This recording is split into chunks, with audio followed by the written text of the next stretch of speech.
All the best.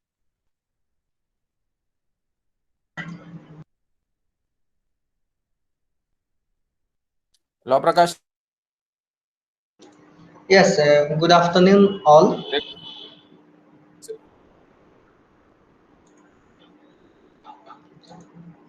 My voice is clear.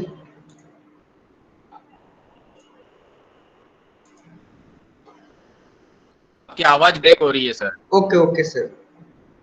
Now fine. Yes yes. Okay. Okay. I think screen is visible. Okay. तो previous classes में मैं ये मान के चल रहा हूँ आप लोग डेमो क्लास देख लिए होंगे जो स्टूडेंट नहीं देख पाए थे, और हम वहाँ पे फर्स्ट चैप्टर डिस्कस किया था। फर्स्ट चैप्टर में एक्चुअली न्यूमेरिकल्स बहुत कम है क्योंकि वो थ्योरेटिकल पार्ट है, और सेकेंड चैप्टर भी थोड़ा सा न्यूमेरिकल आएगा। उसके बाद थर्ड चैप्टर से आपको न्यूमेरिकल्स बहुत सारे आएंगे, जो गेट पॉइंट ऑफ व्यू से मैं आपको पढ़ाऊंगा। जैसे कि थर्ड चैप्टर है आपका energy interaction, heat and work. Okay, तो सबसे पहले हम लोग बेसिक देखेंगे। बेसिक क्या है, जैसे फर्स्ट लॉ आता है zeroth law of thermodynamics. Actually law का मतलब क्या होता है, ये जो लॉज होते हैं ये एक्सपेरिमेंट्स पे बेस्ड होते हैं। ओके, बहुत सारे साइंटिस्ट अपना एक्सपेरिमेंट करके उनका एक कंक्लूजन होता है, उसके बाद वो लॉ देते हैं, उनका ऑब्जर्वेशन होता है, उस ऑब्जर्वेशन को हम लोग पढ़ते हैं। एक्चुअली जीरोथ लॉ जो था फोलर के द्वारा डेवलप किया गया था 1931। ओके, और इसका जीरोथ लॉ क्यों नाम दिया गया है, इसका नाम देने का कारण यह है कि यह जो लॉ डेवलप किया गया वो फर्स्ट और सेकेंड लॉ के बाद किया गया। ओके, तो इसको थर्ड लॉ तो नहीं दे सकते थे, इसलिए इसको साइंटिस्ट ने सोचा कि इसको जीरोथ लॉ नाम दे देते हैं, क्योंकि ये हमारा यहीं से बेसिक स्टार्ट होता है। टेम्परेचर का कंसेप्ट यहीं से आपको इन्वॉल्व होता है हमारे सिलेबस में। ओके, तो इसमें हम लोग देखेंगे कि यह कंसेप्ट क्या है। इसमें बोला जाता है कि अगर हमारे पास कोई बॉडी ए है, ओके, हमारे पास कोई बॉडी ए है और वो बी के थर्मल इक्विलिब्रियम है। थर्मल इक्विलिब्रियम का मतलब क्या हुआ, टेम्परेचर ए का टेम्परेचर सपोज 30 डिग्री है और बी का टेम्परेचर भी 30 डिग्री है, और फिर मैंने क्या किया, टेम्परेचर ऑफ सी क्या है 30 डिग्री है, तो फर्स्ट जीरोथ लॉ क्या आपको बोलता है कि अगर ए बी से थर्मल इक्विलिब्रियम में है और ए सी के थर्मल इक्विलिब्रियम में है, तो ऐसा देखा गया है कि बी और सी भी क्या है, थर्मल इक्विलिब्रियम में होंगे। यही इसका जीरोथ लॉ का आपका कंसेप्ट है। आई थिंक यहाँ तक क्लियर है आप लोगों को। कमेंट बॉक्स में यस या नो बताइए। ओके, अब जैसे कि अगर कोई हमको इसके बाद हमारा नेक्स्ट टॉपिक है थर्मोमेट्रिक प्रिंसिपल। ये क्या होता है इसको हम लोग जानेंगे। जैसे कि अगर किसी ऑब्जेक्ट का हमको टेम्परेचर मेजर करना है, ठीक है, किसी ऑब्जेक्ट का हमको सपोज टेम्परेचर मेजर करना है, तो हम लोग उस ऑब्जेक्ट का प्रॉपर्टीज चेंज के हेल्प से हम लोग उसका टेम्परेचर मेजर करेंगे। मैंने क्या बोला, प्रॉपर्टी। वो प्रॉपर्टीज क्या हो सकता है, रेजिस्टेंस हो सकता है, हीट कंडक्टिविटी हो सकता है, कुछ भी हो सकता है। ओके, तो जैसे कि ये डिफिनीशन है, इसमें क्या करते हैं, टेम्परेचर कैसे कैलकुलेट करते हैं, with the help of properties. जैसे कि उसका रेजिस्टेंस चेंज होगा, फॉर एग्जांपल टेम्परेचर कैसे वेरी करेगा, सपोज मैं मान के चल रहा हूँ रेजिस्टेंस बढ़ेगा तो टेम्परेचर बढ़ेगा। ये मैंने ऑब्जर्व किया, कोई एक ऑब्जेक्ट का ये प्रॉपर्टी है, सपोज ये मैंने ये माना, तो इसके हेल्प से हम लोग क्या करेंगे, हम लोग टेम्परेचर मेजर कर सकते हैं। ओके, इस टाइप के प्रॉपर्टीज को क्या बोलते हैं हम लोग, थर्मोमेट्रिक प्रॉपर्टीज बोलते हैं। ये आपको डिफिनीशन आपको सिर्फ ध्यान रखना है। अब देखिए, इसके बाद कुछ हमारे पास टाइप्स ऑफ थर्मोमीटर्स पढ़ना है। ओके, जैसे थर्मामीटर हम लोग पढ़ते हैं, हमको मेनली 4 टाइप्स ऑफ थर्मामीटर्स पढ़ने हैं, जो कि प्रॉपर्टीज पर बेस्ड हैं। कैसे प्रॉपर्टीज पे बेस्ड हैं? जैसे कि मैंने आपको थोड़ी देर पहले ही बताया, रेजिस्टेंस थर्मोमीटर। रेजिस्टेंस थर्मोमीटर क्या होता है? इसमें आप लोग व्हीट स्टोन ब्रिज का कंसेप्ट लगाया जाता है। आपने शायद ये 12th में पढ़ा होगा इलेक्ट्रिकल में, इलेक्ट्रिक जो चैप्टर होता है उसमें हम लोग इसको पढ़ते हैं।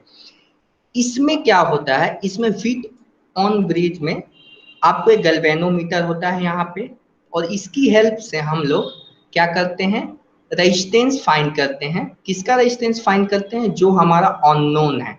इसका इक्वेशन ये होता है, ये इलेक्ट्रिकल स्टूडेंट्स इसको बहुत डेप्थ में पढ़ते हैं, वो डिजाइन करते हैं किरचॉफ व्हीट स्टोन ब्रिज को। और इसमें तो हम लोगों को क्या सिर्फ जानना है इसका कि ये चीज होता है, इसके डिटेल में हम लोगों को नहीं पढ़ना है, इसके इलेक्ट्रिकल सर्किट के बारे में हम लोगों को नहीं पढ़ना है। हमको सिर्फ जानना है कि रेजिस्टेंस थर्मोमीटर होता है और क्या होता है, ये हमको सिर्फ जानना है। और ये ज्यादा से ज्यादा ये इस पे क्वेश्चंस पूछे जा सकते हैं। ओके, अब देखिए एक दूसरा आपका थर्मोमीटर होता है थर्मोकपल। ओके, आपका थर्मोकपल एक दूसरा आपका मेजरिंग डिवाइस है। इसमें क्या होता है, एक्चुअली में इसमें टू मेटल्स को कनेक्ट करते हैं। जैसे कि फॉर एग्जांपल हमारे पास मेटल 1 है। ओके, सपोज ये मेटल 1 है और इसमें मेटल 2 है। ये मेटल 2 कहने का मतलब ये हुआ, अगर ये हमारे पास 0 डिग्री सेल्सियस है और ये 100 डिग्री सेल्सियस है, तो इसमें क्या होता है, मेटल 1 का प्रॉपर्टीज कुछ और होगा, मेटल 2 का प्रॉपर्टीज कुछ और होगा, और यहाँ पे टेम्परेचर डिफरेंस होने के कारण इसमें क्या होगा, हीट ट्रांसफर होगा। इन दोनों में हीट ट्रांसफर अलग अलग टाइप्स के हीट ट्रांसफर फ्लो होंगे, और इससे क्या होगा, इसमें ईएमएफ जनरेट होगा। आपने समझा होगा ईएमएफ, ईएमएफ इसमें जनरेट होगा। इस टाइप्स के इफेक्ट को हम लोग सीबैक इफेक्ट बोलते हैं। ठीक है, ये जो बेस्ड होता है सीबैक इफेक्ट पे बेस्ड होता है। इसमें एक्चुअली में क्या करते हैं, दो अलग अलग मेटल्स को हम लोग ज्वाइन करते हैं, और उसकी हेल्प से क्या होता है, इलेक्ट्रोमोटिव फोर्स जनरेट होता है। इलेक्ट्रोमोटिव फोर्स जनरेट होने के बाद हम लोग उससे क्या करते हैं, वोल्टेज जनरेट हो गया। वोल्टेज की हेल्प से हम लोग टेम्परेचर कैलकुलेट करते हैं, क्योंकि यहाँ पे इसका प्रॉपर्टी चेंज हो रहा है, और इसका एक डिवाइस होता है। उस डिवाइस एक्चुअली में ये डिवाइस में और सारे कंपोनेंट्स होते हैं, ये हम लोग को लाइन डायग्राम पढ़ना है। ओके, तो बहुत सारे कंपोनेंट्स होते हैं, उसकी हेल्प से हम लोग क्या करते हैं, इसको हम लोग टेम्परेचर मेजरमेंट करते हैं। ओके, एक कभी कभी एग्जामिनेशन में पूछा जाता है कि प्लेटिनम एंड रोडियम, ये जो इसका जो कॉम्बिनेशन है प्लेटिनम रोडियम थर्मोकपल, ये जो होता है ना, ये जो आपका थर्मोकपल है, ये सबसे हाईएस्ट टेम्परेचर को मेजर करने में कैपेबल है। ओके, ये जो है ये जो स्पेशल केस है, ये आपको ध्यान में रखना है, ये हाईएस्ट टेम्परेचर मेजर करता है। कभी कभी पीएससी जो वगैरह एग्जामिनेशन में ये क्वेश्चंस पूछ देता है कि कौन ऐसा थर्मोकपल है जिसमें हम लोग हाईएस्ट टेम्परेचर मेजर कर सकते हैं। Okay, platinum and rhodium. अब आपका एक नेक्स्ट आपका एक कांस्टेंट वॉल्यूम थर्मोमीटर है। इसको हम लोग जानेंगे, ये क्या होता है, constant volume and constant pressure thermometer. देखिए कांस्टेंट वॉल्यूम थर्मोमीटर क्या होता है, इसमें देखिए ये जो होता है आइडियल जैसे हम लोग आइडियल कैसे क्वेश्चन पढ़ते हैं ना, पीवी बराबर एनआरटी, पीवी बराबर एमआरटी। तो इसमें हम लोग क्या करते हैं, वॉल्यूम को कांस्टेंट रखते हैं। ओके, वॉल्यूम को कांस्टेंट किस तरह से रखेंगे, सपोज हमारे पास एक प्रेशर कुकर है, मैंने एग्जांपल के तौर पे रख लिया, प्रेशर कुकर है, और हमने इसको क्या किया, हीट दिया। हीट देंगे तो भी क्या होगा, इसका प्रेशर इंक्रीज होगा, प्रेशर इंक्रीज होगा तो टेम्परेचर इंक्रीज होगा, और प्रेशर डायरेक्टली प्रोपोर्शनल है टेम्परेचर के, क्योंकि इस इक्वेशन से पीवी बराबर एम आर टी की इक्वेशन से क्या है, हमारा प्रेशर टेम्परेचर के प्रोपोर्शनल है। तो अगर हमारे पास प्रेशर का वैल्यू सपोज मान लीजिए P1 मेरे पास 2 है और T1 सपोज 35 है, मैं एक एग्जांपल दे रहा हूँ, और P2 आपका क्या है, सपोज 4 है, तो T2 का वैल्यू क्या होगा। ओके, जैसे कि प्रेशर 2 पे आपका टेम्परेचर 35 है और प्रेशर 2 पे 4 है, तो उस समय टेम्परेचर कितना होगा। इसको करने के लिए हम लोग क्या कर सकते हैं, P1 T1 equal to P2 T2। ये सिंपल सा कंसेप्ट है, यहाँ से हम लोग T2 निकाल सकते हैं, P1 P2 into T1 by P1। Okay, तो आप यहाँ से वैल्यू पुट कर दीजिए, P2 का वैल्यू 4 है, T1 का वैल्यू 35 है और इसका वैल्यू ये है, तो ये क्या हो जाएगा, 70 हो जाएगा। समझ पा रहे हैं ना। इस टाइप्स के आपके न्यूमेरिकल पूछे जा सकते हैं। क्या पूछा जाएगा कि हमारे पास एक कांस्टेंट वॉल्यूम गैस थर्मोमीटर है जिसका इनिशियल प्रेशर ये है, टेम्परेचर ये है और फाइनल प्रेशर ये है, तो टेम्परेचर आपको बताना है। समझ में आया यहाँ तक, बताइए। आई थिंक यहाँ तक क्लियर होना चाहिए। तो इसको न्यूमेरिकल में कैसे इसको अप्लाई करेंगे ये हम लोगों ने अभी जस्ट देखा। उसी तरह क्या है, कांस्टेंट प्रेशर थर्मोमीटर, ये क्या होता है, इसमें भी क्या करते हैं, पीवी बराबर एमआरटी का कंसेप्ट आता है, इसमें आइडियल गैस इक्वेशन को यूज करते हैं। इसमें आपका प्रेशर कांस्टेंट रहता है, तो वॉल्यूम जो है टेम्परेचर के प्रोपोर्शनल होगा ना। इसका एग्जांपल है गैस पिस्टन सिलेंडर। जैसे कि ये आपके पास एक पिस्टन है, ये पिस्टन है और ये आपके पास सिलेंडर है। इसमें जो वॉल्यूम होगा वो टेम्परेचर के प्रोपोर्शनल होगा। जैसे कि जैसे वॉल्यूम टेम्परेचर बढ़ेगा तो वॉल्यूम भी बढ़ेगा। इसमें इसको क्या बोलते हैं, इस टाइप्स के थर्मोमीटर को हम लोग कांस्टेंट प्रेशर गैस थर्मोमीटर बोलते हैं। अब इसके बाद हमारा है जैसे टेम्परेचर स्केल्स। आपने स्केल्स के बारे में जानते ही होंगे कि सेंटीग्रेड स्केल होते हैं, केल्विन स्केल होते हैं, रैंकाइन स्केल होते हैं, डिफरेंट टाइप्स के स्केल्स होते हैं। तो इसमें एक्चुअली ये जो भी स्केल्स हैं आर्बिट्ररी लिए गए रहते हैं। जैसे कि सपोज वाटर का टेम्परेचर क्या मान लिया गया, कूल वाटर का 0 डिग्री। इसको मिनिमम कहने का मतलब ये है कि लोअर लेवल मान लिया गया। ओके, ये जब ये मिनिमम हो गया वाटर का फ्रीजिंग पॉइंट है, और बॉइलिंग पॉइंट क्या हो जाता है, वाटर का बॉइलिंग पॉइंट 100 डिग्री सेंटीग्रेड। ये क्या किया गया है, साइंटिस्ट ने पहले इसको अपने सुविधा के लिए इसको मान लिया कि इसको 0 मान लेते हैं, इसको 100 मान लेते हैं। उसके बाद क्या किया गया, इसमें 0 और 100 के बीच में डिफरेंट टेम्परेचर को डिफाइन किया गया, 1 डिग्री 2 डिग्री 3 डिग्री। उसी तरह केल्विन स्केल पे क्या किया गया, 273 डिग्री को 270 केल्विन को क्या किया गया, इसको फ्रीजिंग पॉइंट माना गया वाटर के लिए। ओके, और 373 डिग्री क्या माना गया, बॉइलिंग के लिए वाटर का बॉइलिंग पॉइंट माना गया। तो इस टाइप से ये आपको मेजरमेंट का स्केल है। और आपको मालूम होगा कि केल्विन और सेल्सियस में रिलेशन क्या होता है। अगर केल्विन में आपको बदलना है 273 प्लस डिग्री सेंटीग्रेड, ये आपको मालूम होना चाहिए, ये इसका फॉर्मूला होता है। ओके, अब देखिए एक क्वेश्चन पूछा जाता है कि ट्रिपल पॉइंट ऑफ वाटर क्या होता है। तो ट्रिपल पॉइंट को समझते हैं एक्चुअली में क्या होता है। ट्रिपल पॉइंट एक ऐसा टेम्परेचर है जहां पर लिक्विड, गैस और सॉलिड तीनों पाए जाते हैं। किसका, वाटर का, सॉलिड, लिक्विड एंड गैस। जैसे फॉर एग्जांपल सॉलिड में क्या हो जाएगा, आइस, वाटर और स्टीम। ओके, तो इसका जो एक्सपेरिमेंट से फाइंड किया गया है, इसका टेम्परेचर होता है 273.16 केल्विन। ये ट्रिपल पॉइंट इसको बोलते हैं। इस पॉइंट पे जो वाटर होता है तीनों फेज में पाया जाता है। ओके, तो यहाँ तक क्लियर है, कमेंट बॉक्स में बताइए यहाँ तक क्लियर है।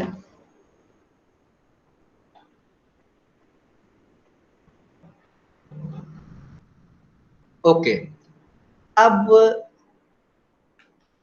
देखिए, तो एक जो हमारा प्रीवियस केस में क्या देखे थे हम लोग, इसमें जो हमारा आइडियल गैस थर्मोमीटर था जिसमें प्रेशर और टेम्परेचर हमने मैं अपना रेफरेंस रखा हुआ था।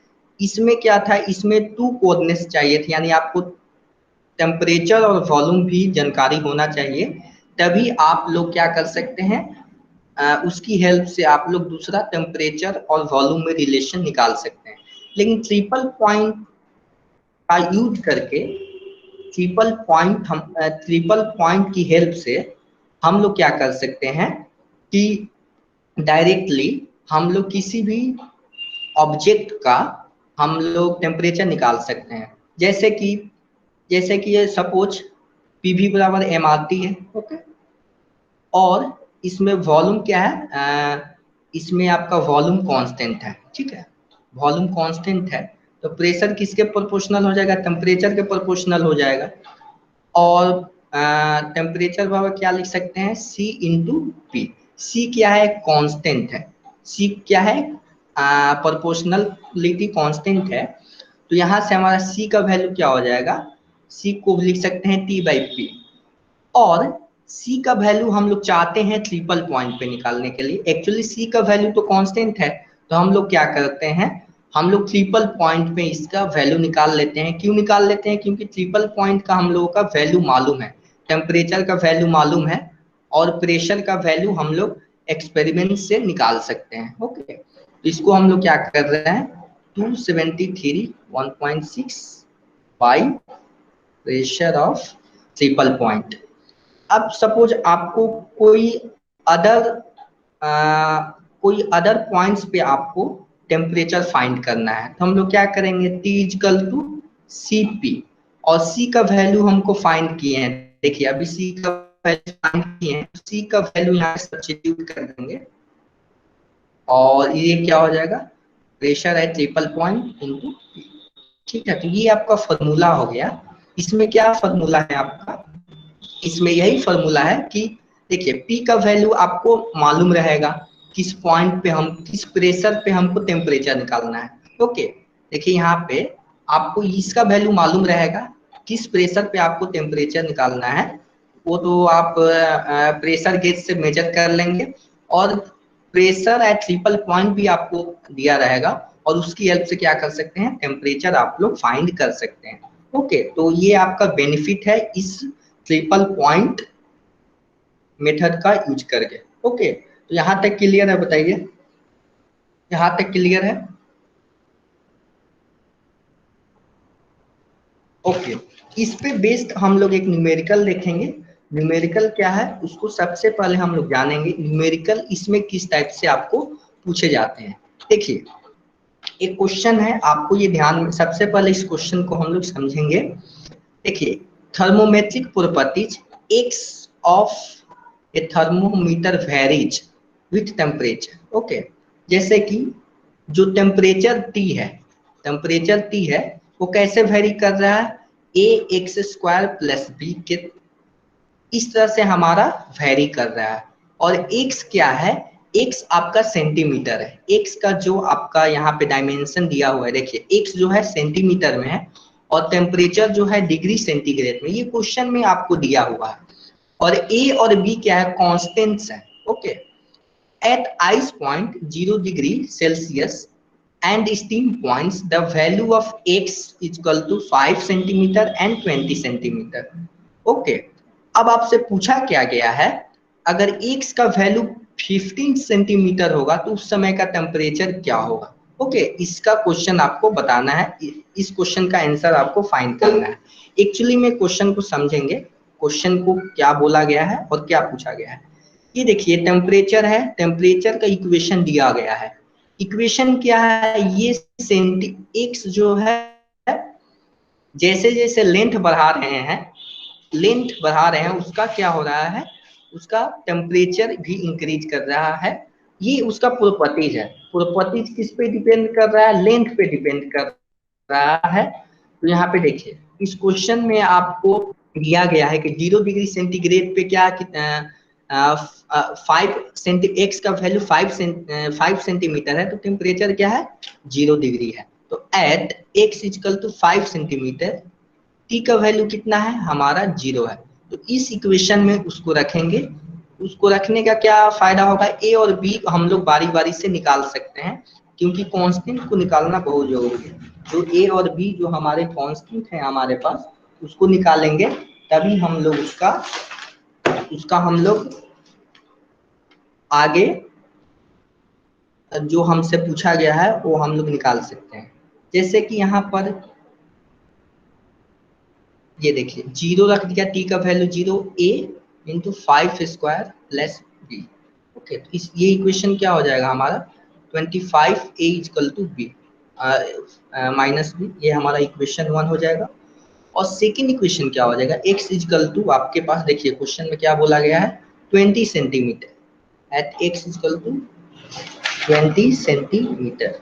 ओके, तो उसका टेम्परेचर दिया हुआ है 100, a into 20 square plus B. Okay, यहाँ से हम लोग क्या लिख सकते हैं, 4000 a plus B equal to 100। ये 2 इक्वेशंस को आपको सॉल्व करना है, ठीक है। इस 2 इक्वेशंस को आपको सॉल्व करना है। सॉल्व कीजिएगा इसको, जब आप लोग सॉल्व कीजिएगा तो आपको इसका वैल्यू मैं डायरेक्ट लिख दे रहा हूँ, क्योंकि मैंने कैलकुलेट करके रखा हुआ है। ए का वैल्यू आएगा 0.266 एंड बी का वैल्यू आएगा आपके पास -6.67। ओके, ए और बी का वैल्यू निकल गया, तो यहाँ पे हम लोग क्या करेंगे, टी का वैल्यू, ए का वैल्यू क्या है 266x² माइनस 6.67, ये हमारे पास इक्वेशन आ गया, फंडामेंटल इक्वेशन आ गया। और इसमें हम लोग x का वैल्यू कुछ भी पुट करें जो हमसे पूछा गया है, एक्चुअली में हमसे क्या है पूछा गया है, क्या पूछा गया है कि आपको किस पे निकालना है, 15 सेंटीमीटर पे आपको निकालना है। तो देखिए 15x² माइनस 6, इसको आप लोग सॉल्व कीजिएगा तो इसका वैल्यू आएगा 53.18 डिग्री सेंटीग्रेड।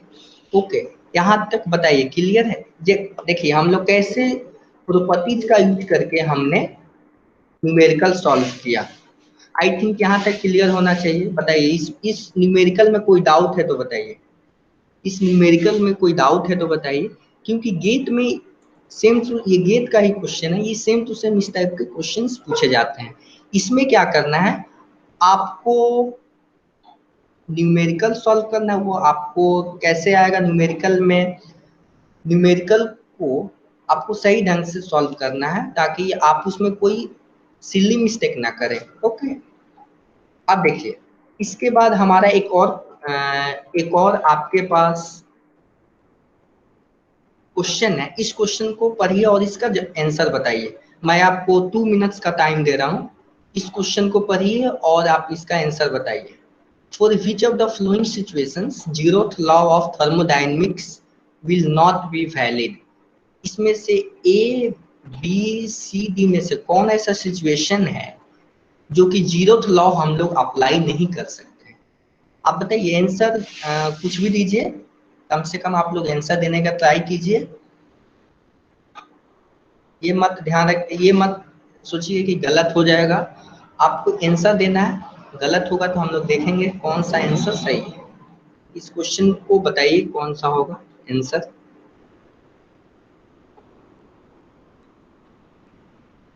मैं आपको 2 मिनट्स का टाइम दे रहा हूँ, कमेंट बॉक्स में बताइए इसका आंसर।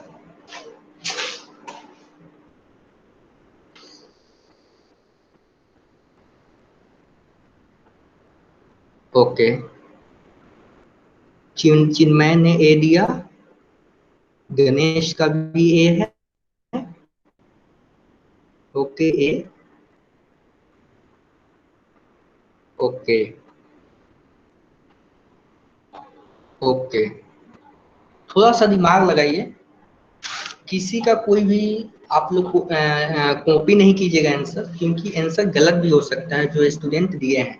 ओके, तो आप अपना दिमाग लगाइएगा। देखिए इसमें क्या है, देखिए ये 50 CC centimetre cube of water at 25 degree centigrade mixed with 150 CC of water at 25 degree centigrade. देखिए इसमें क्या होगा, अगर ये वाटर है और ये वाटर है, इन दोनों वाटर को मिलाएंगे, इन दोनों वाटर को मिलाएंगे तो फाइनली कुछ ना कुछ इसका टेम्परेचर होगा। देखिए 25 डिग्री है और ये 25 डिग्री है। ओके, इसका क्या टेम्परेचर होगा फर्स्ट केस का, दोनों का टेम्परेचर 25 डिग्री ही रहेगा। देखिए इनिशियल क्या था 25 डिग्री था और दोनों का इनिशियल क्या था 25 डिग्री था, फाइनल भी क्या है 25 डिग्री है। और ये वाटर रिएक्शन नहीं कर रहा है। रिएक्शन करने का मतलब क्या हुआ, ये सिंपली मिक्स हो जाएंगे। मिक्स होने पर इनके फाइनल स्टेज में कोई फर्क नहीं पड़ेगा। वाटर तो रिएक्शन नहीं ना करता है, मिल्क को मिल्क से मिलाएंगे तो रिएक्शन करेगा, कोई रिएक्शन नहीं होगा। लेकिन आप फोर्थ ऑप्शन में देखिए, water mixed with sulphuric acid, ठीक है ना। सल्फ्यूरिक एसिड में क्या होता है, आपको H+ आयंस होते हैं, आपने ये केमिस्ट्री में शायद पढ़ा होगा, ठीक है ना। तो क्या होगा, वो H2O से हाइड्रोजन बॉन्डिंग टाइप का कुछ होता है, वहां पे वो बना लेंगे और रिएक्शंस कर जाएंगे, ठीक है ना। तो थर्मोडायनेमिक्स में क्या होता है, थर्मल इक्विलिब्रियम होना बहुत जरूरी है, समझ पा रहे हैं ना। तो देखिए मिल्क को वाटर से मिलाइएगा तो ये भी रिएक्शन नहीं करेगा, स्टीम को आप लोग ड्राई सेचुरेटेड स्टीम से मिलाएंगे तो रिएक्शन नहीं करेगा। लेकिन इस केस में क्या होगा, sulphuric acid and water reaction कर जाएगा। क्लियर है, इसका ऑप्शन डी होगा। क्यों डी होगा, क्योंकि इसमें नॉट वैलिड लिखा हुआ है, ठीक है, यहाँ पे नॉट वैलिड लिखा हुआ है, तो आपको ध्यान में रखना है। आपको ये क्वेश्चन समझ में आया, बताइए, ये अच्छा क्वेश्चन है, इसका ऑप्शन क्या होगा, डी होगा। क्लियर है। तो इसमें क्या है, थर्मोडायनेमिक्स इक्विलिब्रियम में आपको रिएक्शंस नहीं होना चाहिए। ये रिएक्शन होकर क्या हम पता कि इसका टेम्परेचर इंक्रीज हो जाए, क्योंकि या डिक्रीज हो जाए, क्योंकि एक्सोथर्मिक और इंडोथर्मिक आपने रिएक्शन पढ़ा होगा। जब भी रिएक्शंस होते हैं उसका इंटरनल एनर्जी क्या होता है, निकलता है, तो उससे क्या होगा, टेम्परेचर इंक्रीज करेगा और अगर वो कोल्ड होगा तो डिक्रीज करेगा। तो यहाँ पे क्या होगा, रिएक्शन नहीं होना चाहिए। क्लियर है ना। तो देखिए यही इसमें बेसिक क्वेश्चंस थे, और जो क्वेश्चंस हैं आप लोग I think PK Nag book जानते हैं आप लोग, पीके नाग बुक का हेल्प ले सकते हैं न्यूमेरिकल प्रॉब्लम के लिए, ठीक है ना। P K Nag one of the best book है आपके थर्मोडायनेमिक्स के लिए, तो आप उसका आप लोग रिफरेंस ले सकते हैं, क्योंकि ये इस क्लास में आइएगा तो थोड़ा सा उसको प्रीवियसली पढ़ लीजिएगा, ठीक है ना, ताकि आपको ज़्यादा समझ में आए। क्लियर है, क्योंकि थर्मोडायनेमिक्स एक ऐसा सब्जेक्ट है कि आपको एक या दो बार में आपको समझ में नहीं आता है। आप पीके नाग का फर्स्ट या सेकंड पेज रीड कीजिएगा तो उसमें खुद लिखा हुआ है कि आप उसको पढ़िएगा एक बार में तो आपको समझ में नहीं आएगा। आपको बार बार थर्मोडायनेमिक्स कम से कम 2 से 3 बार 4 बार आपको पढ़ना होगा, तब आपको थर्मोडायनेमिक्स का ओवरऑल क्लैरिटी आएगा। समझ आ रही है ना। तो आपको थर्मोडायनेमिक्स से जुड़े रहना है, और कोई डाउट होगा तो पूछिएगा। देखिए अब ये हमारा टेम्परेचर का कंसेप्ट था, हमने इसमें क्या किया, जीरोथ लॉ पढ़ा। अब हम लोग फर्स्ट लॉ के तरफ जाएंगे। फर्स्ट लॉ ऑफ थर्मोडायनेमिक्स क्या होता है, उससे पहले हमारा एक थर्ड चैप्टर है energy interactions heat and work. Okay, heat and work हमारा एक ये चैप्टर है, इसको हम लोग देखेंगे। देखिए वर्क क्या होता है इसको हम लोग जानेंगे, वर्क क्या होता है थर्मोडायनेमिक्स के हिसाब से। ओके, थर्मोडायनेमिक्स के हिसाब से वर्क क्या होता है। सपोज हमारे पास एक सिस्टम है, हमने सिस्टम के बारे में पढ़ा था, ये ओपन हो सकता है, क्लोज हो सकता है, आइसोलेटेड हो सकता है, ये मैंने आपको प्रीवियस क्लास में बताया था। अब इस पे हम लोग क्या करेंगे, सपोज ये हमारा सिस्टम है। ओके, ये हमारा सिस्टम है, डॉटेड लाइन से मैं इसको शो कर रहा हूँ कि ये हमारा सिस्टम है। इस पे सपोज हम लोग क्या कर रहे हैं, इस पे हम लोग कोई वर्क कर रहे हैं। वर्क मतलब कि इसको हम लोग फॉर एग्जांपल कि इसमें हम लोग सपोज प्रेशर अप्लाई कर रहे हैं। ओके, इसको हम लोग क्या कर रहे हैं, पिस्टन सिलेंडर अरेंजमेंट बना देते हैं, ठीक है इसको। और इसमें क्या कर रहे हैं, प्रेशर अप्लाई कर रहे हैं, एक्सटर्नल प्रेशर, उसकी हेल्प से क्या होगा, ये पिस्टन क्या होगा, ऊपर उठेगा। ऊपर उठने के बाद क्या होगा, ये जो आपने कुछ एनर्जी दिया वो क्या हुआ, वर्क में ट्रांसफर हुआ। क्लियर है ना, वर्क में ट्रांसफर हुआ। तो जैसे देखिए हमारे पास कोई एक सिस्टम है और सिस्टम को जब हम लोग कुछ वर्क देते हैं, वर्क हमने दिया तो उसको क्या लिखेंगे, निगेटिव साइन से डिनोट करते हैं। जैसे कि इस सिस्टम को मैंने क्या किया, -50 किलो जूल का एनर्जी दिया, वर्क किया मैंने। सपोज इस सिस्टम पे हमने क्या किया, -50 किलो जूल वर्क किया। और सपोज ये सिस्टम वर्क करे, सपोज ये हमारा सिस्टम है और सिस्टम सपोज कुछ वर्क किया, उसको क्या करेंगे 30 किलो जूल। सपोज ये इसने वर्क किया तो इसको पॉजिटिव लेंगे। फॉर एग्जाम्पल इसको मैं एक और समझाता हूँ। ये हमारे पास एक सिस्टम है, अगर यह कोई वर्क करेगा तो इसको पॉजिटिव लेंगे, और इस पे कोई वर्क होगा तो इसको क्या लेंगे, निगेटिव लेंगे। ये हमारा साइन कन्वेंशन रहेगा पूरे थर्मोडायनेमिक्स में। समझ आया ना, ये पूरे थर्मोडायनेमिक्स में हमारा यही साइन कन्वेंशन रहेगा। क्लियर है। अब देखिए, और एक होता है हीट। अगर ये हमारा सिस्टम है, इसको अगर हम लोग एनर्जी देते हैं तो इसको प्लस लेंगे, और इससे कुछ एनर्जी लॉस होता है तो उसको क्या लेंगे, माइनस लेंगे। ये किसका है, ये वर्क का है, और ये किसका है, हीट का है। क्लियर है। अब देखिए, अब एक generalise equation of close system. सबसे पहले हम लोग क्लोज सिस्टम देखेंगे, क्लोज सिस्टम के बाद हम लोग ओपन सिस्टम के तरफ बढ़ेंगे। ओके, देखिए generalised equation of close system, close system work. ठीक है, क्लोज सिस्टम, एक हम लोग क्लोज सिस्टम लेते हैं और उस क्लोज सिस्टम पे हम लोग वर्क कैलकुलेट करेंगे। फॉर एग्जांपल ये हमारे पास सिलेंडर पिस्टन अरेंजमेंट है और इसका प्रेशर कुछ P है। अगर इसमें क्या है, एयर सपोज फील है, एयर है, और इसका प्रेशर P है, और इसका क्रॉस सेक्शन एरिया जो है, क्रॉस सेक्शन क्या होता है, जो हमारा पिस्टन का ये क्रॉस सेक्शनल एरिया है वो क्या है, A है। ओके, और इसके बाद हम क्या कर रहे हैं, सपोज हमने प्रेशर P अप्लाई किया तो थोड़ी देर में क्या हुआ, ये डिस्प्लेसमेंट dx आपका मूव हो गया। ठीक है, हमने प्रेशर P अप्लाई किया, उसकी वजह से क्या हुआ कि ये dx डिस्प्लेसमेंट मूव कर गया। ओके, dx डिस्प्लेसमेंट मूव कर गया। तो आपने पढ़ा होगा फोर्स बराबर क्या होता है, प्रेशर इंटू एरिया, आपने ये पढ़ा होगा। और प्रेशर आपका P है, एरिया A है, इसमें दिया हुआ है। और इसके बाद क्या हो जाएगा, और वर्क बराबर क्या होता है, force into displacement, force into displacement. ये मैकेनिक्स का कंसेप्ट है। तो फोर्स हमने अभी यहाँ पे देखा कितना है, PA, फोर्स कितना है PA, और डिस्प्लेसमेंट कितना है dx। ओके, अब देखिए हमारे पास ये जो इतना वॉल्यूम दिख रहा है, ये क्या है, ये इतना ही ना वॉल्यूम स्वेप्ट किया। ये जो हमारा कुछ वॉल्यूम यहाँ तक, कुछ सपोज मान लीजिए 5 वॉल्यूम था, 5 वॉल्यूम था, और ये कितना हो गया, ये सपोज 2 हो गया, 2 वॉल्यूम डिस्प्लेस किया। मैं इसको मीटर क्यूब में डिनोट कर रहा हूँ, ये एग्जांपल के लिए मैं आपको समझा रहा हूँ। 5 मीटर क्यूब था, अब क्या हो गया, 2 मीटर क्यूब डिस्प्लेस कर गया। तो dx का वैल्यू इसमें क्या हो जाएगा, इसको लिख सकते हैं p into D V. da into dx को क्या लिख सकते हैं, dv। dv का मतलब चेंज इन वॉल्यूम।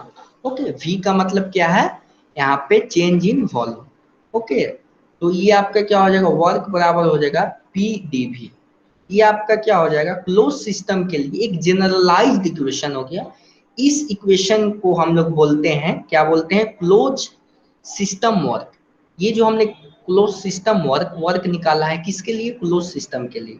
और इसको डिस्प्लेसमेंट वर्क भी बोलते हैं। ओके, डिस्प्लेसमेंट वर्क भी बोला जाता है। अब देखिए, अब सपोज एक हमारे पास ग्राफ आता है पीवी का, देखिए पीवी। ओके, पीवी ग्राफ पे सपोज 1 to 2 प्रोसेस कोई एक प्रोसेस है जो इस कर्व को फॉलो कर रहा है, और यहाँ पे हमने क्या किया, इसको डिफरेंशियल फॉर्म में मैं लिख रहा हूँ, ताकि कोई भी हम लोग किसी भी टाइप का इक्वेशन दिया रहेगा तो हम लोग इसका वर्क निकाल सकते हैं। इसका एरिया क्या हो जाएगा, इस पॉइंट पे क्या है, प्रेशर P है और ये dV है, तो इस ये जो हमारा शेडेड रीजन है इसका एरिया क्या हो जाएगा, PdV हो जाएगा। तो इसका मतलब ये हुआ कि पीवी डायग्राम पर जो हमारा शेडेड रीजन है, कर्व के नीचे जितना एरिया है ना, ये हमको वर्क देता है। क्लियर है? मैंने क्या बोला, अगर पीवी डायग्राम पर कोई कर्व है, ये सपोज आपका पीवी डायग्राम है और एक लीनियर कर्व है, तो इसके नीचे का एरिया क्या देगा, आपको वर्क देगा। ठीक है, ये आपको वर्क देगा, इसके नीचे का एरिया ये आपको वर्क देगा कि कितना वर्क सिस्टम पे हुआ या नहीं हुआ। अगर ये डायरेक्शन इस टाइप का है तो क्या हो जाएगा, work done on the by the system. अगर ये एरो अगर इस टाइप से होगा, work done on the system. Okay, clear है यहाँ तक? बताइए, यहाँ तक क्लियर होना चाहिए। चलिए अब नेक्स्ट हम लोग देखेंगे, देखेंगे अभी हम लोगों ने पढ़ा पीडीवी, इसको हम लोग कहाँ कहाँ अप्लाई कर सकते हैं। तो इसको अप्लाई करने के लिए रिवर्सिबल प्रोसेस होना चाहिए, प्रोसेस जो होना चाहिए रिवर्सिबल होना चाहिए, और वर्क जो है ना बाउंड्री को क्रॉस होना चाहिए। जैसे वर्क क्या होना चाहिए, should and cross the boundary. इसका मतलब क्या हुआ, जैसे कि हमारे पास ये जो पिस्टन सिलेंडर था, ये जो वर्क होगा ये कहीं ना कहीं शाफ्ट से जुड़ा होगा। ठीक है ना, ये शाफ्ट से जुड़ा होगा, तो ये जो पिस्टन है ये ऑक्सीलेट करेगा, और इस ऑक्सीलेशन के क्या कारण क्या होगा, हमको शाफ्ट वर्क मिलेगा। इसी का मतलब हुआ क्रॉस द बाउंड्री। ओके, और आपका सिस्टम जो होना चाहिए क्लोज होना चाहिए, सिस्टम शुड बी क्लोज। ये क्योंकि हमने इसको कैसे डिराइव किया, हमने अभी जस्ट थोड़ी देर पहले हमने क्या किया, ये जो डिरिवेशन किया ये क्लोज सिस्टम के लिए ही किया। ठीक है, सिस्टम जो होना चाहिए क्लोज होना चाहिए। ठीक है, यहां तक क्लियर है? अब देखिए, अब हमने बहुत सारे डिफरेंट टाइप्स ऑफ प्रोसेसेस पढ़ेंगे, जैसे कि constant volume process. Constant volume process क्या होता है, कांस्टेंट वॉल्यूम प्रोसेस। ठीक है, कांस्टेंट वॉल्यूम प्रोसेस क्या होता है, इसको हम लोग जानेंगे। देखिए, इसको समझने के लिए मैं पीवी ग्राफ का रेफरेंस ले रहा हूँ। तो देखिए इसमें क्या होगा, कांस्टेंट वॉल्यूम में ये जो हमारा लाइन होगा, तो 1 मिनट, ये जो हमारा लाइन होगा पीवी का, ये देखिए ये हमारा पी और बी, इसमें देखिए अगर सपोज यहाँ पे प्रेशर P1 है और P2 है, देखिए प्रेशर P1 पर भी वॉल्यूम क्या है, V1 है। ठीक है, और P2 पे भी क्या है, वॉल्यूम V2 है। इस टाइप्स के प्रोसेस को क्या बोलेंगे, constant pressure constant volume process बोलेंगे। और इसमें वर्क डन क्या होगा, अभी हम लोगों ने देखा PdV। ओके, वर्क डन क्या हो जाएगा, देखिए dV का वैल्यू कितना हो गया, 0 हो जाएगा। क्यों 0 हो जाएगा, क्योंकि वॉल्यूम चेंज ही नहीं हो रहा है, तो वर्क क्या हो जाएगा हमारा, 0 हो जाएगा। तो कांस्टेंट वॉल्यूम प्रोसेस के लिए क्या होता है, हमारा वर्क 0 होता है। क्लियर है? क्लियर है, बताइए। अब हमारा एक नेक्स्ट आता है कांस्टेंट प्रेशर। कांस्टेंट, आप लोग इस कंसेप्ट को समझते जाइएगा, इसका हम लोग न्यूमेरिकल में इसका एप्लीकेशंस देखेंगे, क्योंकि ये थोड़ा सा थ्योरेटिकल पार्ट है। जब तक आप थ्योरी नहीं पढ़िएगा तब तक ये थोड़ा सा आपको न्यूमेरिकल नहीं सॉल्व हो पाएगा। ठीक है ना, तो आपको देखना होगा थोड़ा न्यूमेरिकल सॉल्व करने से पहले थ्योरी आपको पढ़ना जरूरी है। देखिए कांस्टेंट प्रेशर प्रोसेस क्या होता है, इसमें क्या रहेगा, प्रेशर कांस्टेंट रहेगा। ठीक है ना। तो ये ग्राफ क्या हो जाएगा हमारा, ग्राफ ये हमारा इस टाइप से हो जाएगा पी भी। क्यों, देखिए हर एक पॉइंट पे क्या है, प्रेशर आपका कांस्टेंट है। ठीक है, तो इसको क्या करेंगे, पी डी वी हमारा फॉर्मूला था और पी हमारा कांस्टेंट है, तो ये क्या हो जाएगा, इसको इंटीग्रेशन से बाहर निकल जाएगा, क्योंकि कांस्टेंट जो भी टर्म हो जाता है वो क्या होता है, इंटीग्रेशन से उसको बाहर निकाल सकते हैं, क्योंकि वो हमारा कांस्टेंट टर्म है। अब देखिए इसमें क्या हो जाएगा, V1 से लेकर V2 तक और dV। ओके, इसको क्या लिख सकते हैं, P V V2 minus V1। ठीक है, वर्क बराबर क्या हो जाएगा, P V2 माइनस V1। ठीक है, यहाँ तक ये आपका कांस्टेंट प्रेशर प्रोसेस का वर्क डन है। ठीक है, देखिए हमने वॉल्यूम में क्या देखा, वर्क डन 0 है, कांस्टेंट प्रेशर में क्या हुआ, वर्क डन नॉन जीरो है, यानी कुछ वैल्यू आएगा जो आपका ये होगा। वॉल्यूम V2 का वैल्यू सपोज 5 दिया रहेगा, प्रेशर का वैल्यू 1 बार दिया रहेगा, V1 का वैल्यू 1 दिया रहेगा, तो आप उसको पुट करके वर्क निकाल सकते हैं, जो आपका जूल में आएगा आंसर, जूल या किलो जूल में आपका आंसर आएगा। अब देखिए एक प्रोसेस होता है constant temperature isothermal process, isothermal isothermal process. ये जितने भी प्रोसेस पढ़ रहे हैं ये क्लोज सिस्टम में हम लोग पढ़ रहे हैं, ठीक है ना। आइसोथर्मल प्रोसेस, इसमें क्या होता है, इसका ग्राफ कुछ इस टाइप से होता है, ठीक है ना, PV। ठीक है, और इसका एरिया, ये जो हमारा क्या होगा, इसका एरिया वर्क डन देगा, इसको हम लोग निकालेंगे। आइसोथर्मल प्रोसेस में क्या होता है, हम लोग आइडियल गैस इक्वेशन यूज कर रहे हैं, PV बराबर mRT, यानी टेम्परेचर कांस्टेंट है तो PV का वैल्यू भी क्या होगा, कांस्टेंट होगा। क्यों कांस्टेंट होगा, क्योंकि मास कांस्टेंट है, R गैस कांस्टेंट है और टेम्परेचर क्या है, ये भी कांस्टेंट है, तो PV हमारा क्या होगा, कांस्टेंट होगा। अब देखिए क्या करेंगे, इसको क्या लिखा जा सकता है, P1 V1 बराबर P2 V2 लिख सकते हैं ना, P1 V1 बराबर P2 V2 ये हम लिख सकते हैं।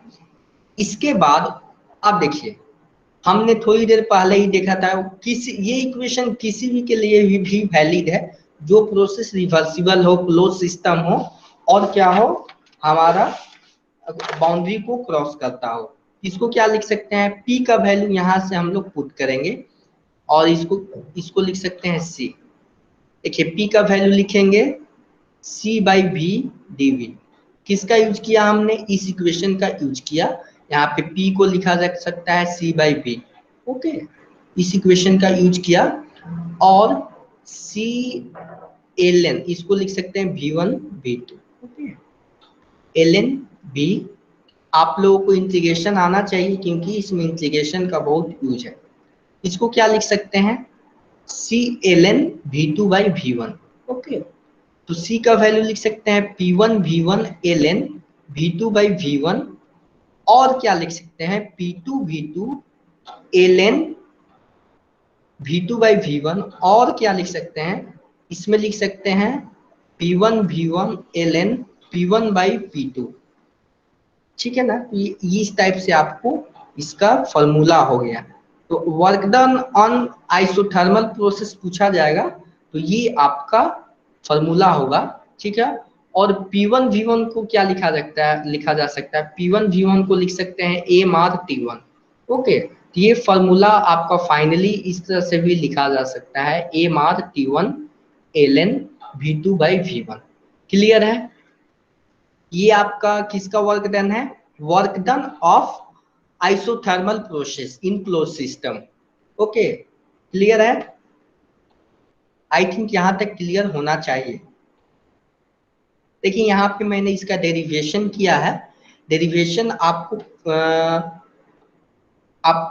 क्लास खत्म होने के बाद आप इसको अपने से कीजिएगा, क्योंकि ये थोड़ा सा टाइम टेकिंग प्रोसेस है, इसको आप लोग कीजिएगा तो इसको बार बार करने से आपको भी प्रैक्टिस हो जाएगा और आप भी कर सकते हैं। ठीक है, क्योंकि इसका यूज है, आप लोग डायरेक्टली फॉर्मूला तो याद रखना ही है। सपोज आप लोग गेट एग्जामिनेशन में फॉर्मूला भूल गए तो आप तुरंत डिराइव कर सकते हैं, 1 से 2 मिनट्स लगेंगे। ओके, तो ये आपको ध्यान में डेरिवेशन बहुत इंपॉर्टेंट है, ताकि आप लोग उसका कैसे डेरिवेशन होता है वो आप यूज कर सकें।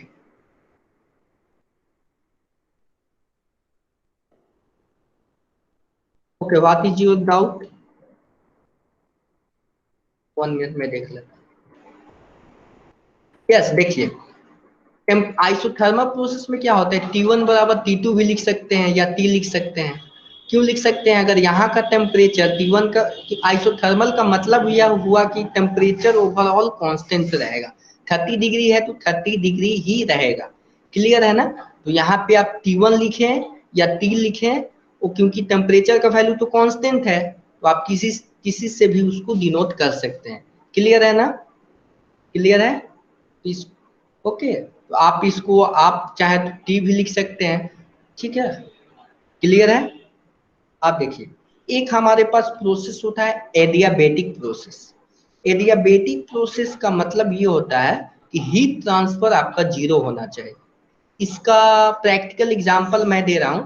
सपोज एक टरबाइन है, टरबाइन, और टरबाइन से कुछ वर्क हो रहा है, और इस वर्क, ये टरबाइन को हम लोग क्या करते हैं, इंसुलेटेड कर देते हैं। इसलिए इंसुलेटेड कर देते हैं कि इधर से जो स्टीम आ रहा है, स्टीम का टेम्परेचर बहुत हाई होता है, और हाई टेम्परेचर होने के कारण ज्यादा वर्क प्रोड्यूस होता है। ये इसको आप एक नेक्स्ट चैप्टर है एविबिलिटी, उसमें हम लोग देखेंगे।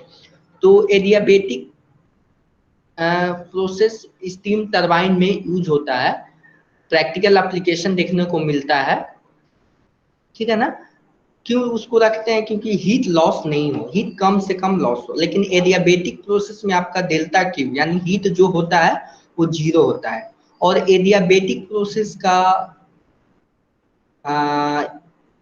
जो डेरिवेशन होता है पीवी के पावर, देखिए ये है पीवी, ये क्या है, गामा। तो ये क्या होता है, पीवी के और गामा इजकल टू कांस्टेंट। ये बोलेंगे कि ये इसका डेरिवेशन कहाँ से आएगा, इसका डेरिवेशन मैं करूंगा नेक्स्ट चैप्टर में। लेकिन उसके लिए आपको इसको ध्यान में रखना है कि आपको एडियाबेटिक प्रोसेस का जो इक्वेशन होता है यही होता है। ठीक है ना? गामा जो है ना एडियाबेटिक इंडेक्स है, ये गामा बोलते हैं। ठीक है, गामा जो है एडियाबेटिक इंडेक्स है, एडियाबेटिक इंडेक्स बोलते हैं, और इसका वैल्यू होता है CP/CV। ओके, तो इसको हम लोग देखेंगे आगे नेक्स्ट में कैसे क्या होगा। तो देखिए, अभी हम लोगों ने देखा वर्क डन बराबर क्या होता है, PdV। ठीक है ना? PdV हमारा वर्क डन होता है। ओके, और PdV हमारा वर्क डन होता है, तो यहाँ से P का वैल्यू क्या हो जाएगा, C/V का पावर गामा। ओके, इस इक्वेशन से तो हम लोग वर्क डन में इसको पुट करेंगे।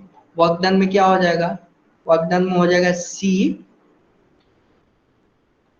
के power gamma into PV। Okay, और इसको V1 से V2 तक हमको इंटीग्रेट करना है। क्लियर है? अब हम क्या करेंगे इसके बाद, इसके बाद हमको करना यह है, इसको इंटीग्रेट करेंगे। इसको इंटीग्रेट कीजिएगा तो इसका फाइनली होगा -γ+1। ओके, और इसको V2 γ+1 माइनस V1 γ+1। ओके, इसके बाद वर्क डन क्या हो जाएगा हमारा, और देखिए C का वैल्यू क्या लिख सकते हैं, P1। देखिए इधर मैं आपको लिख रहा हूँ P1 V1 V2 gamma equal to C। Clear है? तो इसको क्या करना है, एक बार आपको P2 V2 γ-1 पुट करना है। उसके बाद इसको सॉल्व कीजिएगा, 1 minute, 1/γ-1 gamma minus γ+1 CV2 γ-γ into V2 CV1 gamma V2। Okay, इसलिए इसका क्या हो जाएगा, P2 V2 minus P1 V1 गामा+1, और इसको क्या लिख सकते हैं, P1 V1 minus P2 V2 गामा-1। ठीक है ना? तो एडियाबेटिक प्रोसेस का आपका वर्क डन क्या हो जाएगा, P1 V1 P2 V2 gamma minus 1, ठीक है। ये आपका एडियाबेटिक प्रोसेस का वर्क डन है, ठीक है ना, वर्क डन है। और ये क्या हो गया, हमारा एडियाबेटिक प्रोसेस का वर्क डन।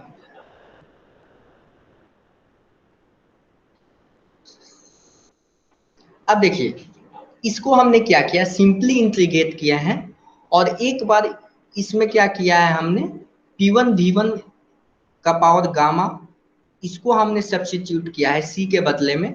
और एक बार हमने क्या किया है कि P1 P2 V2 gamma substitute किया और फाइनली जब हमने इसको कैलकुलेट किया तो आपको ये इक्वेशन मिला। क्लियर है, ये आपको इक्वेशन मिला। तो इसका वर्क डन आई थिंक सबको समझ में आ गया होगा। यहाँ तक क्लियर है, बताइए, यहाँ तक क्लियर है? ओके। अब देखिए एक प्रोसेस होता है पॉलीट्रॉपिक प्रोसेस। पॉलीट्रॉपिक प्रोसेस क्या होता है उसको हम लोग देखेंगे। पॉलीट्रॉपिक प्रोसेस, पॉलीट्रॉपिक प्रोसेस में क्या करते हैं, पीवी के पावर गामा एन, ये क्या होता है N, N equal to constant.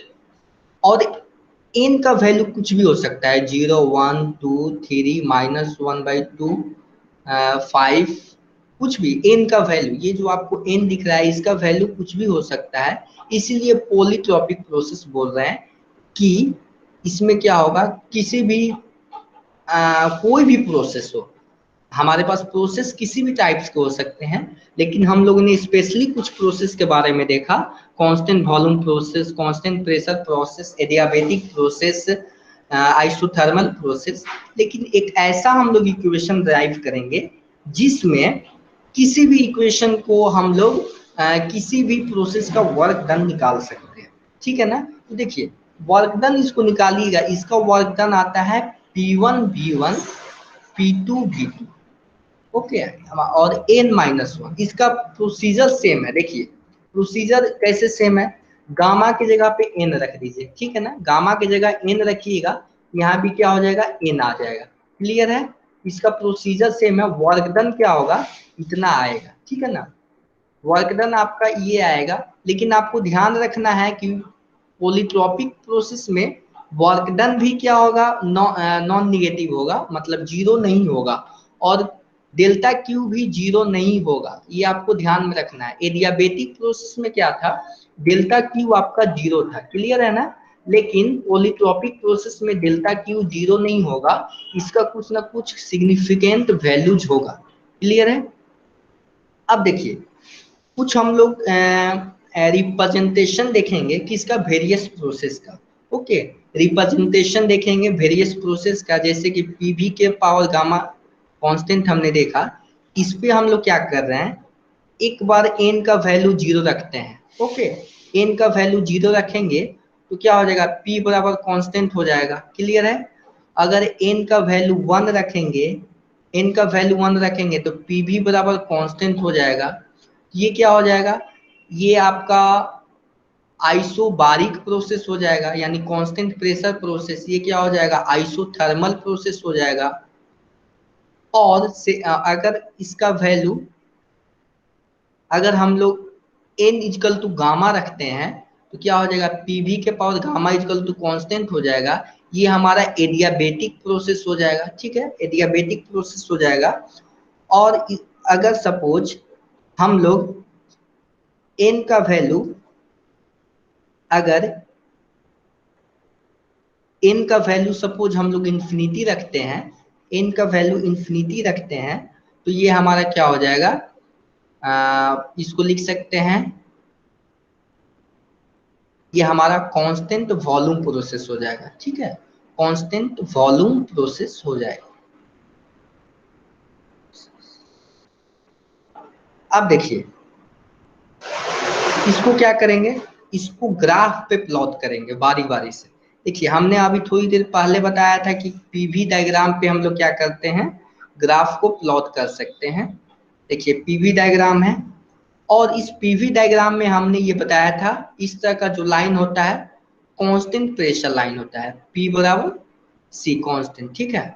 और इस तरह का जो लाइन होता है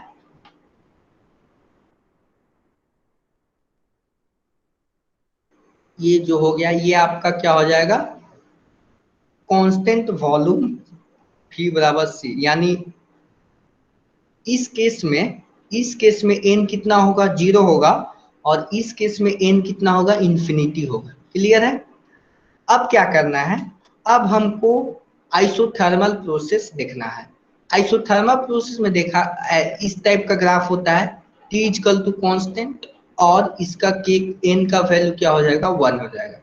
इसके बाद पॉलीट्रॉपिक प्रोसेस जो होता है, पॉलीट्रॉपिक प्रोसेस में क्या होता है, इसका वैल्यू तो n रहता है, और एडियाबेटिक प्रोसेस में क्या करते हैं हम लोग, एडियाबेटिक प्रोसेस में n जो होता है गामा के बराबर होता है। क्लियर है। तो इस टाइप का ये ग्राफ होता है, इसको आपको ध्यान में रखना है। और ध्यान में क्या रखना है आपको, इसको अगर हम लोग क्लॉकवाइज जाते हैं, क्लॉकवाइज n का वैल्यू हम लोग इंक्रीज कर रहे हैं, 0 1 n गामा और इंफिनिटी, तो आपका क्या हो रहा है, स्लोप जो है इंक्रीज कर रहा है। देखिए यहाँ पे इसका स्लोप हॉरिजॉन्टल है, 0 है, अब क्या हुआ, इंक्रीज हुआ, फिर इंक्रीज हुआ, और यहाँ पे क्या हो गया, स्लोप इसका इंक्रीज हो रहा है। तो आई थिंक ये ग्राफ क्लियर होगा आप लोगों को, क्योंकि हमने क्या किया है, सारे प्रोसेस को एक जगह कंबाइन कर दिया है। क्लियर है। जितने भी प्रोसेसेस थे हमने क्या किया, उसको एक जगह पे हमने कंबाइन किया है, ठीक है, और हमने उसका वेरिएशन देखा है। क्लियर है, यहां तक क्लियर है, बताइए।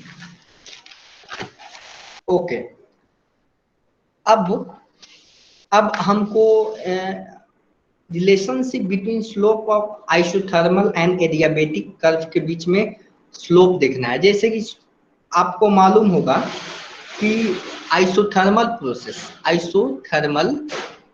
और एडियाबेटिक में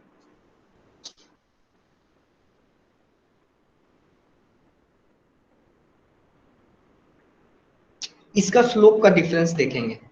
देखिए पीवी बराबर एमआरटी होता है हमारा किसका, आइसोथर्मल का, और इसको क्या लिख सकते हैं, पीवी के power gamma equal to constant.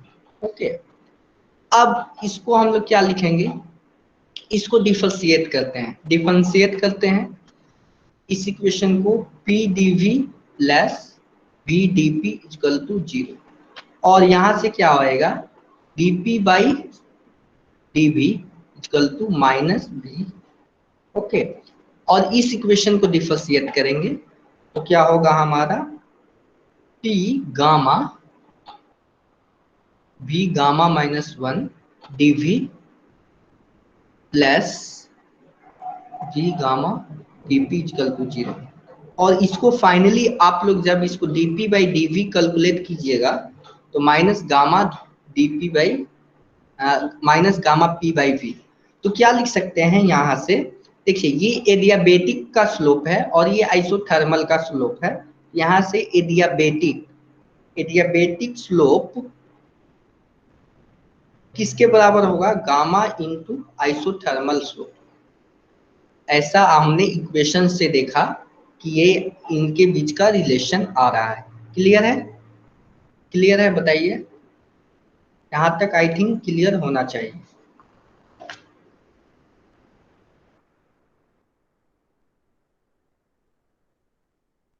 यहाँ तक क्लियर है, बताइए, यस या नो बताइए।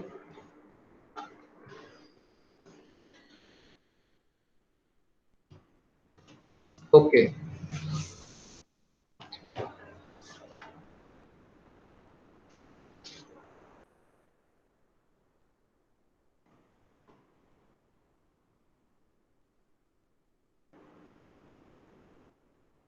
चलिए एक क्वेश्चन हम लोग देखेंगे। एक क्वेश्चन है हमारे पास, इस क्वेश्चन को हम लोग देखेंगे कि a certain amount of ideal gas is initially at pressure P1 and temperature T1.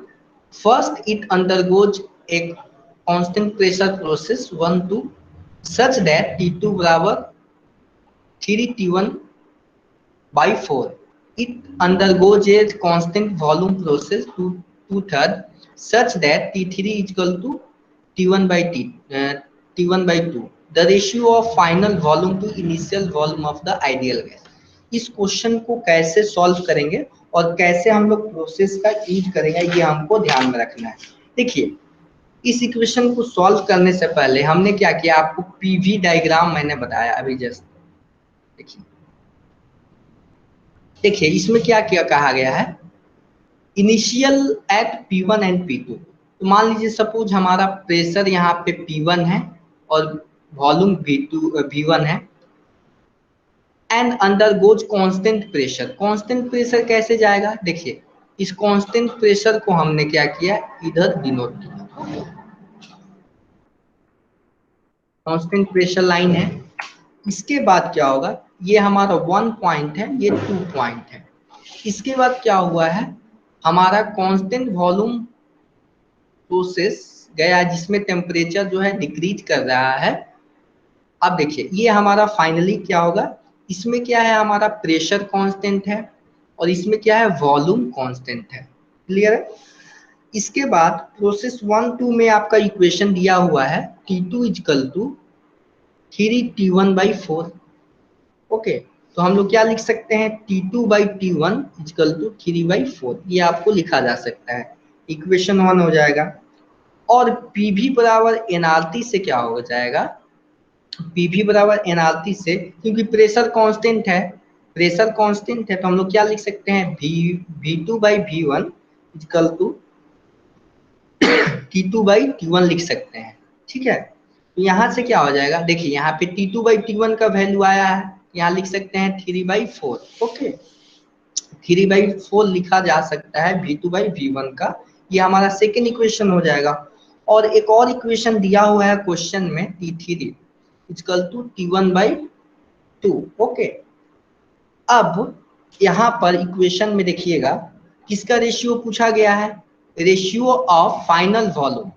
Final volume क्या है, फाइनल वॉल्यूम आपका V3 है, V3 है भाई V1, V3/V1। तो इसको क्या लिखेंगे हम लोग, V3 को V2/V1 भी लिख सकते हैं।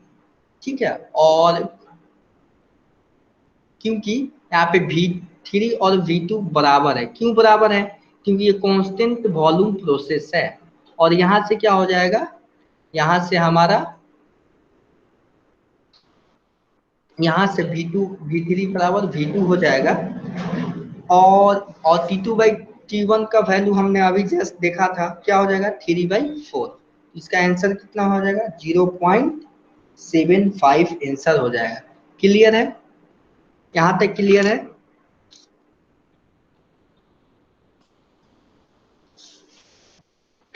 बताइए। ओके, तो आज की क्लास यहीं पे एंड करेंगे और मैं आपको एक होमवर्क दे रहा हूँ, आप लोग इसको सॉल्व कीजिएगा। ये क्वेश्चन है आपकी स्क्रीन पे दिख रहा होगा। ओके, इसका सॉल्यूशन मेरे को सेंड करना है। क्लियर है, कहाँ, व्हाट्सएप ग्रुप में। इसको बनाइएगा, अगर नहीं बनेगा तो मैं इसका सॉल्यूशन भेज दूंगा। ओके, तो यहाँ तक कोई डाउट है तो बताइए।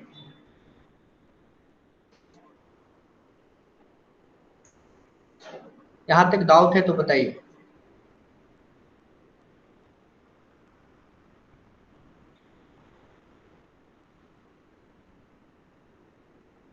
ओके, तो आज का क्लास यही एंड करेंगे।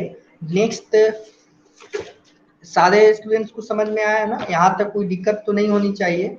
आपको क्या करना है, मैं इसका पीडीएफ भी शेयर कर दूंगा ग्रुप में। आपको क्या करना है, आपको स्टैंडर्ड बुक लेकर कुछ न्यूमेरिकल्स बनाने हैं जो भी मैंने आपको दिया हूँ, और इसका मैं पीडीएफ आपको शेयर कर दूंगा, वहां से आप रेफरेंस लेकर नोट्स बना सकते हैं। क्लियर है, चलिए तो आज का क्लास यहीं पे एंड करेंगे।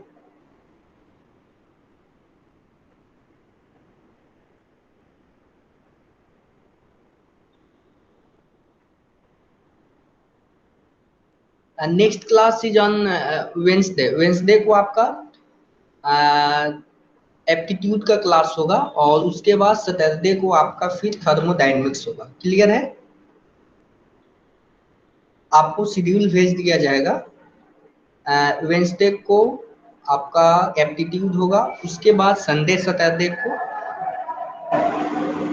आपका टेक्निकल सब्जेक्ट होंगे। क्लियर है? ओके, तो आप सारे स्टूडेंट को लेफ्ट कर सकते हैं।